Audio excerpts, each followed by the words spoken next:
Hello, good evening. Good evening. आपको आवाज आ रही है? हाँ sir. Good evening Neha ji, कैसी हैं आप? मैं मस्त हूँ सर, आप कैसे हैं? बिल्कुल, बहुत बढ़िया। और आपसे आज बात करके बहुत अच्छा लग रहा है। आपकी कहानी पढ़ थैंक के बहुत यू। अच्छा लग रहा है। Welcome to the heroes of the society. और थैंक यू। मैं अपने ऑडियंस को बता दूं कि नेहा जी हमारी हीरो हैं। और वो इसलिए क्योंकि आपने लाइफ के जो चैलेंजेस है उनको चैलेंज किया, और लाइफ के चैलेंजेस को चैलेंज करके आपने अपना एक डायमेंशन क्रिएट किया। तो नेहा जी, सबसे पहले मैं आपको आपके बारे में अपने दर्शकों को बताऊं उससे पहले मैं चाहूंगा कि आप अपनी एक कहानी शुरू करें, अपनी कहानी बताएं कि आज जिस हम हीरो से बात कर रहे हैं, जो आज हजारों लाखों लोगों के लिए एक प्रेरणा है, जो है मोटिवेशन है। और खासतौर पे वो सभी लोग जो कहते हैं कि काश हमारे पास ये होता तो हम ऐसा कर देते या वैसा कर देते, या जो अपने चैलेंजेस को बहुत बड़ा मानते हैं, उनके लिए आप बहुत बड़ी प्रेरणा स्रोत हैं। और अपनी कहानी आप कहें। और खासतौर पे कुछ कामों को लड़कों के लिए बड़ा आरक्षित माना गया कि भाई ये लड़कों का काम है, और हमारी आंखें वैसा देखती भी हैं। लेकिन आपने जिस तरह से उस डायमेंशन में चैलेंज किया है, आपने समाज की सारी चीजों को किनारे रखते हुए अपनी एक डायमेंशन रखी है, अपनी खुद की डिफिनीशन बनाई है, वो बहुत ही सराहनीय, बहुत ही साहस के योग्य है। तो शुरुआत करते हैं हीरोज ऑफ द सोसाइटी में, और हम ये पूरी ओजांग फैमिली आपका स्वागत करती है। तो नेहा जी, यू। सबसे पहले अपने कुछ अपने बारे में बताएं हमारे दर्शकों को कि आपके बेसिक लाइफ क्या रही, फिर वो सडन चेंजेस क्या हुए, और फिर वो चैलेंजेस क्या थे। हाँ, मेरी लाइफ के बारे में अभी मुझे खुद सब कुछ इंटरेस्टिंग लग रहा है, क्योंकि जो सडन चेंजेस हुए, लोगों का सपोर्ट, प्यार, मोटिवेशन, इंस्पिरेशन तो डेली लाइफ में हो गया है। पर पहले की नेहा थी। मैं एक मिडिल क्लास फैमिली से थी। आ, पापा मजदूरी करते थे। मुझे सिर्फ 12th तक पढ़ाया पापा ने। उसके बाद 1 साल का मोंटेसरी का कोर्स करवाया, ताकि मैं जल्दी जॉब पे लग सकूं और फैमिली के लिए कुछ कर सकूं। तो एक 12th के बाद 1 साल का मैंने मोंटेसरी प्री पीटीसी का कोर्स किया, गुजराती मीडियम में। गवर्नमेंट स्कूल में पढ़ी हूँ, वो भी गुजराती मीडियम में। और फिर धीरे धीरे इंग्लिश सीखना एक पैशन बनने लगा था कि मुझे सीखना ही है, कुछ करना है। मैं क्यों गुजराती मीडियम में जॉब करूं, मुझे इंग्लिश मीडियम में। क्योंकि हमारे गांव का लेवल ऐसा था कि गुजराती में सिर्फ 1000 रुपीज सैलरी मिलती थी, और अच्छा। इंग्लिश मीडियम में 3000 सैलरी मिलती थी। तो पहला मैंने इंटरव्यू पास किया और मुझे 3000 में जॉब मिल गई। और स्कूल इतना मस्त था। मैं भावनगर डिस्ट्रिक्ट के महुआ, जहाँ पे मुरारी बापू रहते हैं, आशा पारेख, मायाभाई आहिर, ऐसे बहुत बड़े लोग रहते हैं। उस छोटे से गांव से मैं बिलोंग करती हूँ। वहां पे 3000 सैलरी मिलना मतलब बहुत खुशी की बात। और वहां से मैंने अपनी जर्नी चालू की। 3000 सैलरी मिली। फिर मैंने सोचा कि कंप्यूटर का कुछ नॉलेज नहीं है, और अभी के जनरेशन में कंप्यूटर मतलब बहुत है। फिर मैंने आईटीआई ज्वाइन किया, और मैंने महुआ छोड़ के 100 किलोमीटर दूर भावनगर पे शिफ्ट किया। वहां पे मैं जॉब करती थी और आईटीआई करती थी।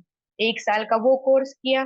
अभी इंग्लिश और कंप्यूटर मेरे लिए बहुत इजी था। हाँ, सिर्फ फ्लुएंसी नहीं थी, पर समझ सब आ रहा था, करना भी था। फिर 5000 7000 से जॉब आगे बढ़ने लगी, फैमिली चलने लगी। फैमिली को थोड़ा थोड़ा सपोर्ट किया, पापा और भाई को पढ़ाने में थोड़ा सपोर्ट किया, और फाइनली मेरी लास्ट जॉब एक्सीडेंट के टाइम पे गांधीनगर में थी, आईसीएससी बोर्ड में, pre primary teacher. I was earning 30,000 at that time. 3000 से 30,000 तक का सफर क्या बहुत बात! अच्छा जा रहा था। बहुत खुश थी लाइफ मैं। बिल्कुल सेट थी। हाँ, बहुत सेट थी। खुद का मकान बुक करवाया था लॉकडाउन में। अचानक से लॉकडाउन आ गया। लोन पास करने के लिए ट्राई कर रहे थे। 30 साल से हम किराए के घर पे रह रहे थे। जिस घर की छत टूटी हुई थी, बारिश में पानी गिरता था तो हम पे पानी टपकता था। हम्म। वैसी लाइफ थी। घर पे ना फ्रिज, टीवी, वॉशिंग मशीन, कुछ भी नहीं था, एक भी लग, इवन ब्लेंडर भी नहीं था। तो इत, अच्छी लाइफ स्टार्ट हुई थी। घर पे शिफ्ट होना था। 7th जुलाई को मेरे घर पे हमने मुहूर्त किया, और 17 जुलाई को मेरा एक्सीडेंट हो गया। जिस घर के सपने देखे थे उस घर में अभी मैं खुद अपने पैरों से चल नहीं पा रही हूँ, प्रोस्थेटिक से चलना, पर ठीक है, घर हो गया, वही मेरे लिए बड़ी बात है।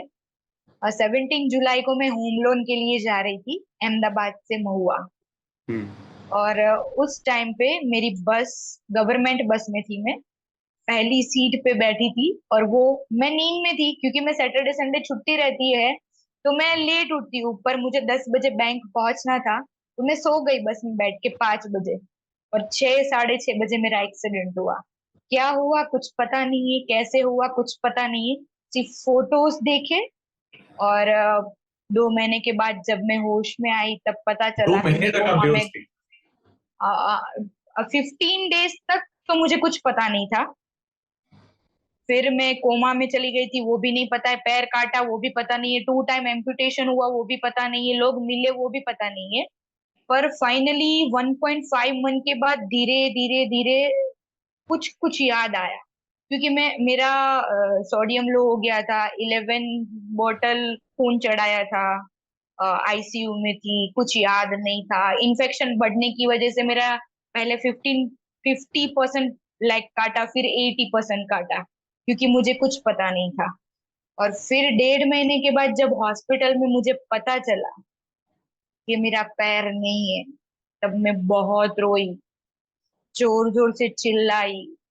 और अनएक्सपेक्टेड था कि एक मस्तीखोर, चुलबुली, बच्चों के साथ बच्चों जैसे रहने वाली, बड़ों के साथ बड़ों जैसे रहने वाली, अचानक से अभी एम्प्यूटी हो गई है। तो फिर लोग मिले, सबने बोला, सुधा चंद्रन मैम है, उनकी फोटोज दिखाई, अरुणिमा सिन्हा मैम है, उनकी फोटोज दिखाई, गुजरात में हमारी मानसी जोशी मैम है जिन्होंने पद्मश्री अभी भी जीता है या गोल्ड मेडलिस्ट है, उनकी फोटोज दिखाई। तो मैंने भी सोचा 2 दिन रोने के बाद कि चलो कुछ करेंगे, पैर नहीं है। पर वैसे भी मुझे जॉब नहीं करनी थी, टीचिंग की जॉब तो मैं फैमिली चला रन करने के लिए ही कर रही थी, सिर्फ घर पे इनकम के लिए ही कर रही थी, मुझे कुछ तो बड़ा करना था। पर अगर एम्पुटेशन नहीं हुआ होता तो मैं आज यहाँ पे नहीं होती। तो फिर अपने आप को मोटिवेट किया, बोला एवरेस्ट जाऊंगी, क्राउड फंडिंग किया, डोनेशन इकट्ठा किया, अच्छा वाला लेग बनवाया। फिर लोग मुझे मिलते गए तो बोला कि क्यों, कंपटीशन है तुम्हारा अरुणिमा सिन्हा मैम के साथ? मैंने बोला नहीं। तो बोले तुम्हें क्यों एवरेस्ट जाना है, वो गई इसलिए तुम्हें भी जाना है? तुम्हारे में क्या है वो ढूंढो पहले। नेहा कौन है, नेहा को क्यों बनाया है तुम्हें, क्या गॉड ने बात! क्यों ऐसा गिफ्ट दिया है, एम्प्यूटी क्यों बनाया है तुम्हें? हर इंसान अपने आप में खास होता है। हाँ। तो 2 महीने के बाद मेरा लास्ट प्लास्टिक सर्जरी हुआ, क्राउड फंडिंग चालू था। फिर लोग मिलते गए, एवरेस्ट एवरेस्ट एवरेस्ट तो चल रहा था। पर फाइनली जब मैं होश में आई, ये मेरा पूरा फेस है वो 2 पार्ट में डिवाइड हो गया था। पूरे फेस में 25 स्टिचेस थे, यहाँ पे फ्रैक्चर था, छोटे मोटे हर जगह पे स्टिचेस थे, सर पे शीशा घुसने की वजह से मेरी कंडीशन 6 मंथ तक बहुत क्रिटिकल थी, मैं उठ नहीं पा रही थी। और फिर धीरे धीरे मैंने घर की चार दीवारी पे मैं डिप्रेशन में आ गई थी। मैं रात को 1 बजे अकेली रहती थी तो चाय पीने निकल जाती थी, खाना खाने निकल जाती थी, अभी मैं एक्टिवा नहीं चला सकती, किसी की हेल्प के बगैर मैं चल नहीं सकती। तो बहुत रोना आता था, सुसाइड नोट भी लिख दिए थे बहुत टाइम के, अभी नहीं जीना है, मेरी लाइफ खत्म हो गई। लोग तो बोलते हैं कि तू कुछ करेगी, एम्प्यूटी है, ये है वो है, पर वो लोगों के जैसे लेवल पे पहुंचने के लिए मेरे में तो कुछ होना चाहिए ना, जो मुझे बिल्कुल। कुछ समझ नहीं आ रहा था। फिर हम्म। सोचा कि कहीं पे भी खड़ा हो जाना है और चाय बनानी है, क्योंकि मैं चाय की ड्रेनेज लाइन हूँ, गटर बोलते हैं जिसको। सुबह दोपहर शाम चाय चाय चाय, चाय के अलावा मुझे कुछ नहीं दिखता था। तो फिर एक दिन रिवर फ्रंट के पास सब लोग खड़े रहते थे, मैं भी खड़ा रह गई, और अपना एक छोटा सा टेबल लगाया, गैस स्टव लिया और चाय बनाना चालू कर दिया। और दूसरे ही दिन से news media, newspaper, YouTube, Insta, foodies, blogger सब आने लगे अचानक से। एक्सपेक्ट नहीं था कि ये होगा, मैंने सोचा 1 महीना में चाय बेचूंगी, फिर सबको चाय पसंद आएगी, कुल्हड़ चाय में 10-10 रुपए में बेच रही हूँ, लोगों को मजा आएगा। पर दूसरे ही दिन से BMW, मर्सिडीज, थार, वरना मेरी सारी फेवरेट कार लेके दादा दादी, अंकल आंटी, भैया, दो बच्चे, स्टूडेंट सब आने लगे, गिफ्ट्स लेके, चॉकलेट्स लेके, केक लेके, और आके पहले टाइट हक करते थे कि you are an inspiration, you are motivation. और हर एक व्हाट्सएप अपने मेरा फोटो दिखाते थे कि देखो तुम्हारा मैसेज आया है, इसलिए हम चाय पीने आए। और धीरे धीरे 10 दिन के बाद रोज के 3000 लोग आने लगे। बहुत अच्छे से लाइफ जा रही थी। इसलिए यूज कर रही हूँ क्योंकि रिवर फ्रंट की मेरी जर्नी थी, वो गवर्नमेंट की जगह थी, गवर्नमेंट ने मेरा स्टॉल हटा दिया। बहुत रोई उस टाइम पे। वो वीडियो भी बहुत वायरल हुआ, और सिर्फ वो वीडियो जी न्यूज की चैनल पे 40 लाख लोगों ने देखा। उस टाइम के बाद अहमदाबाद ने मुझे एज ए सेलिब्रिटी ट्रीट करना चालू कर दिया। कोई भी फंक्शन है, कोई भी बुक लॉन्चिंग है, कोई भी बर्थडे है, कोई भी इवेंट है, मुझे एज ए गेस्ट बुलाते हैं, मेरे मेरे हाथ से सारी एक्टिविटीज करवाते हैं। फिर कोई अपनी स्टॉल शॉप के बाहर मुझे जगह देता था, पर मैं एम्प्यूटी हूँ।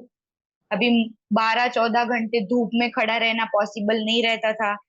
तो 3 जगह पे अलग अलग मैंने स्टॉल शिफ्ट किया, और अभी फाइनली मेरा शॉप बनने जा रहा है। मैं स्टॉल से शॉप पे आ रही हूँ, और मेरा ड्रीम है कि मेरे जैसी जितनी भी लड़कियां या लड़के हैं एम्प्यूटी हुए हैं, उनको मैं, मुझे जैसे लोगों ने हेल्प किया वैसे मैं उन लोगों को खुद को अपना सेटअप चालू करके दूंगी। और वंडरफुल। मैंने जितना फेस किया है मैं उन लोगों को नहीं करने दूंगी। तो मेरा गोल और मोटिव अच्छा है, इसीलिए सब लोग सपोर्ट कर रहे हैं, और सबके ब्लेसिंग्स चाहिए आपके वीडियो के द्वारा मुझे। बहुत बहुत ही ज्यादा, एक बहुत ही इंस्पिरेशनल स्टोरी है ये। और